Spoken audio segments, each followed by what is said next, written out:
Hi guys, magluto tayo ng noodles soup. Ito ay i-boil natin. Press ano siya guys, ito i-boil muna natin yan kasi marami siyang powder.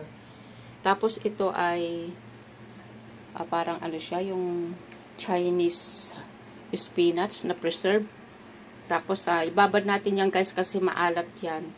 After na ibabad natin ay i-cut lang natin ng maliliit. Tapos i-fried natin hanggang sa ano siya, ma-dry na husto. Tapos lagyan lang natin siya ng sugar. Kasi ito ay maalat siya. Kaya dapat ibabad natin. Tapos mag-slice tayo ng pork at i-marinate natin yan. Saka natin i-fried.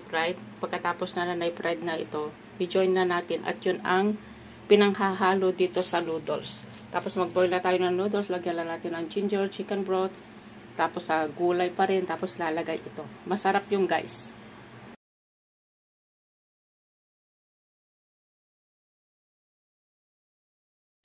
Yan guys, i-fried muna natin doon, deep-fried natin. And then set aside. So guys, ito yung noodles natin na i-boil na natin. Yan ang ating lunch ngayon. So, tapos i-fried na natin yan guys. Kailangan patuyuin na natin and more sugar ang ilagay natin kasi maalat yan. Ayan na yung ano, mamaya natin i-join. So guys, kailangan dry na dry. Konti lang ang oil na ilalagay dito. Tapos, lagyan natin ng maraming sugar. Yan. Kasi maalat nga. At ito ay kahit na magtagal siya, ilagyan lang na natin sa ref. At every time na magpakulo tayo ng noodles, ay lagyan lang natin yung noodles natin ng ganito. Ay masarap siya. Depende rin sa inyo kung gusto nyo lagyan ng sili ito. Kaso nga ayaw nila ng maanghang. Kaya hindi ko linalagyan.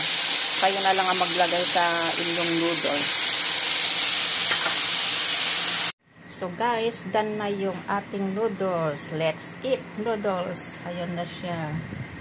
Linagyan ko guys ng sili. Ito yung for the noodles sili. Ayan. Ayan, meron din siyang konting gulay.